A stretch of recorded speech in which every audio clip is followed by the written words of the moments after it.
நாடு முழுவதும் petrol diesel விலை உயர்ந்துள்ள நிலையில் வாகன ஓட்டிகள் மற்றும் பொதுமக்கள் தெரிவித்துள்ள கருத்துக்களை பார்க்கலாம். காருக்கு போயிட்டு பெட்ரோல் போடலான்னு பார்த்தா இன்னைக்கு பார்த்தீங்கன்னா பெட்ரோல் விலை ஏறிச்சுன்றாங்க. தூங்கி ஏஞ்சி மூச்சு கண்ணு வச்சு பார்த்தா ரேட் ஏறுது. இதுக்கு மத்திய அரசு காரணமா மாநில அரசு காரணமான்னு தெரியல. 104 ரூபான்னும் போது எங்களை மாதிரி ஓட்டுநர்கள் ரொம்ப கஷ்டப்படுவாங்க. நாங்கள் திடீர்னு போய் பேசஞ்சர்கிட்ட ரேட் ஏற்றி கேட்டோன்னா நாங்கள் அந்த பணம் எங்களுக்கு கிடைக்குமான்னு தெரியாது. அதனால மத்திய அரசு மாநில அரசு இது உடனடியாக நடவடிக்கை எடுத்து இந்த பெட்ரோல் விலையை கட்டுப்படுத்த நீங்கள் உதவியாக இருக்கணுமா கேட்டுக்கொள்கிறேன். ஆமாம், நாங்கள்லாம் குடும்பத்தில் பட்ஜெட் போட்டு நடத்துகிறோம். காய்கறி எல்லாமே பட்ஜெட் போட்டு தான் நாங்கள் வாங்குறோம். அரிசி முதற்கொண்டு எல்லாமே பட்ஜெட் போட்டு தான் வாங்குறோம். இப்போ இந்த சமயத்தில் நாங்கள் பெட்ரோல் விலை ஏற்றுனா நாங்கள் நானே இப்போ என்னையவே எடுத்துக்கிட்டால் நான் ஃபினான்ஸில் தான் வேலை பார்க்குறேன், கலெக்ஷன் தான் போகிறேன். இப்போ பெட்ரோல் விலை ஏறிக்கிறதுனால எனக்கு கொஞ்சம் இதாக தான் இருக்குது. இப்போ கூட இப்போ கேட்குறேன் பெட்ரோல் ரேட்டு கூட்டியிருக்கான்னு. இப்போ 1 லிட்டர் பெட்ரோல் எவ்வளோன்னு கேட்டு பேசிக்கிட்டு இருக்கேன். நான் எப்போவுமே லிட்டர் கணக்காக தான் போடுவேன், அமௌண்ட் கணக்காக போட மாட்டேன். அப்போ பெட்ரோல் ஏறிக்கும் போது எனக்கு கொஞ்சம் இதாக தான் இருக்குது. கொஞ்சம் கஷ்டமாக தான் சூழ்நிலை, கொஞ்சம் கம்மியான பரவாயில்லன்னு நினச்சிட்டு இருக்கோம். ஆனால் அது வேர்ல்டு லெவலில் பெட்ரோல் பிரச்சனையானதால நம்ம ஒன்றும் பேசுறதுக்கு இல்லை. பட் நமக்கு இருந்தாலும் தனிப்பட்ட முறையில் கொஞ்சம் கஷ்டம் தானே. ஆனால் டீசல் இதை விட இப்போ 3 ரூபா ஏறி இருக்குங்களா, 3 ரூபா 50 பைசா ஏறி இருக்கு. இது என்ன வேணா 1 லிட்டருன்ற கணக்கு 3 ரூபா 50 பைசாங்க. இப்போ நம்ம வாரம் ஃபுல்லாக ஓட்டும்போது பார்த்தீங்கன்னா அது பட்ஜெட்னு பார்த்தா ஒரு 300 ரூபா அந்த மாதிரி இருக்கு இல்லையா, அதில் எங்களுக்கு இதாகும். 1500 ரூபா வரைக்கும் வரும். அது எங்களுக்கு கொஞ்சம் சிரமமாக தான் இருக்கும். இப்போ பாருங்கள், ஒரு பெட்ரோல் 3 ரூபா ஏற்றிட்டீங்க, நாளையிலேருந்து எல்லாமே விலை ஏறப்போகுது.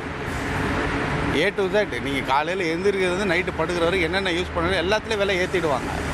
கவர்மெண்ட் எதுவும் கண்டுக்க போகிறதில்ல. சென்ட்ரல் கவர்மெண்ட்டு ஏற்றும், ஸ்டேட் கவர்மெண்ட்டு இனிமேல் வேடிக்கை பார்க்கும். இப்போ இனிமேல் பெட்ரோல் போடணும் அப்படின்னு நினச்சா கூட யோசிக்கணும். திருப்பி விலை ஏற்றிடுவாங்களோ, இன்றைக்கி ஏற்றிடுவாங்களோ, நாளைக்கு ஏற்றிடுவாங்களோ. ஏன்னா இப்போ கவர்மெண்ட் முன்னாடியே சொல்லிடுச்சு, சென்ட்ரல் கவர்மெண்ட்டு எதை யூஸ் பண்ணாதீங்க, எங்கேயும் பண்ணாதீங்க, அது வாங்காதீங்க, இது வாங்காதீங்கன்ட்டு. இன்னும் நிறைய பேத்துக்கு இனி ஏற்ற தெரியாது. இனிமேல் பெட்ரோல் போட வரும்போது தான் தெரியும். ஒரு வாட்டி அனௌன்ஸ் பண்ணாங்க, அதோடு நிறுத்திட்டாங்க. இன்னைக்கு ஏற்றிருக்காங்கன்னா அது ப்ரைவேட் பேங்க் சொல்லவே தேவையில்லை. 6 ரூபாலேருந்து 8 ரூபாலேருந்து 5 ரூபா வரைக்கும் ஏற்றி வச்சுருக்கிறாங்க. இதெல்லாம் யாரும் கேட்கவும் மாட்டேங்கிறாங்க. ஒரு நாளைக்கு எப்படி பார்த்தாலும் எங்களுக்கு கிட்டத்தட்ட ஒரு 3000 5000 நாங்கள் போடுவோம். ஒரு வண்டிக்கு சாதாரணமாக நாங்கள் போடுறோம். இப்போ அதுலேயும் பார்த்தா எங்கள் 100 ரூபா இப்போ எக்ஸ்ட்ராவே வருது. 100 ரூபா எக்ஸ்ட்ராவே இப்போ வருது. இது நாங்கள் எப்படி நாங்கள் கொண்டு போக போகிறோம் எதுவும் ஒன்றும் தெரில. இப்போ டிரைவர் நாங்கள் பேட்டா கொடுக்கணும், சம்பளம் எல்லாம் பார்த்தா கூட இப்போ எல்லாமே நம்ம அதிகப்படுத்தணும்னா இவங்க கொஞ்சமாவது விலையை குறைக்கணும். போருன்னாங்க, போரில் சொல்லும்போது போரும்போது அதிகமாகணும்னு சொன்னாங்க, அப்புறம் குறைச்சாங்க. இப்போ திடீர்னு பார்த்தா இன்றைக்கி ராத்திரிலேருந்து விலை ஏற்றிருக்கிறாங்க 2 ரூபா 86 காசு. இப்போ எனக்கு இது விஷயம் தெரியாது. இப்போ நான் பெட்ரோல் பங்க் வேறு சாதாரணமாக எப்பயும் போல் நான் போடும்போது தான் இப்போ பெட்ரோல் பங்க்னு சொல்கிறாங்க விலை ஏறிச்சுன்னு. ஏன்னு கேட்டால் எல்லா எண்ணெய் நிறுவனத்துலையும் விலை ஏற்றிட்டாங்கன்னு சொல்கிறாங்க. இதே மாதிரி பண்ணிட்டு இருந்தாங்கன்னா இந்த மத்திய அரசாங்கமும் இது தமிழ்நாடு போய் என்ன பண்ணிட்டு இருக்கிறாங்க அவங்க. அடுத்து நம்ம என்ன பண்ண போகிறோம்? இதே மாதிரி விலை இது தொடருமா இல்லை இது குறையுமான்னு தெரியலையே சார். இதுக்கு நீங்கள் அரசாங்கம் ஒரு பதில் நீங்கள் சொல்லி ஆகணும் சார். டெய்லி போட்டுட்ருக்க ஒரு ரேட்டு 100 and something தான் இருந்தது. திடீர்னு 3 ரூபா இன்க்ரீஸ் ஆகும்போது நான் 5 லிட்டர் போடுறேன் அப்படின்னா அதுக்கு அப்படியே எல்லாமே 15 rupees கிட்ட இன்க்ரீஸ் ஆகும். ஸோ எல்லாமே கஷ்டம் தான் சார், ரொம்ப கஷ்டமாக தான் இருக்குது. இந்த விலையேற்றத்தை வாபஸ் வாங்கணும் அவங்க திரும்ப. ஏன்னா இது எல்லாருக்கும் பாதிப்பு. அடுத்து வெஜிடபிள் ஏறும், அடுத்தது எல்லாமே ஏறும். இதில் அவங்க எல்லாம் என்ன சொல்லுவாங்க, பெட்ரோல் மூலமாக சார் எல்லாமே வருது அப்படின்வாங்க. எல்லாமே விலையேற்றமாக தான் இருக்கும். இதுக்கு ஏதாவது வாபஸ் வாங்கணும் சார். இந்த 3 ரூபான்றது எங்களுக்குலாம் ரொம்ப அதிகம் தான். என்ன பண்ணுறது, இது ஸ்டேட் கவர்மெண்ட் ஒன்றும் பண்ண முடியாது, சென்ட்ரல் கவர்மெண்ட் தான்.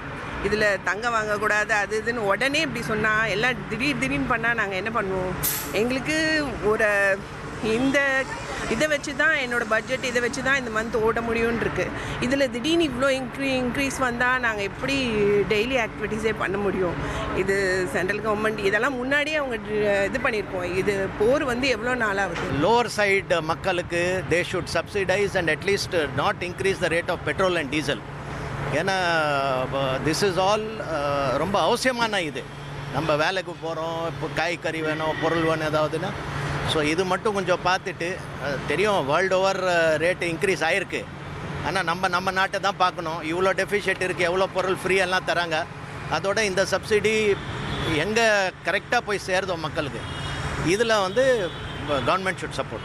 1,28,00,000 மனங்களை வென்ற தந்தி டிவி யூடியூப் சேனல். தவிர்க்க முடியாத தம்ப்நெயில், கலக்கலான கான்டென்ட்ஸ். நீங்களும் இந்த குடும்பத்தில் இணைய இப்பவே சப்ஸ்கிரைப் பண்ணுங்க.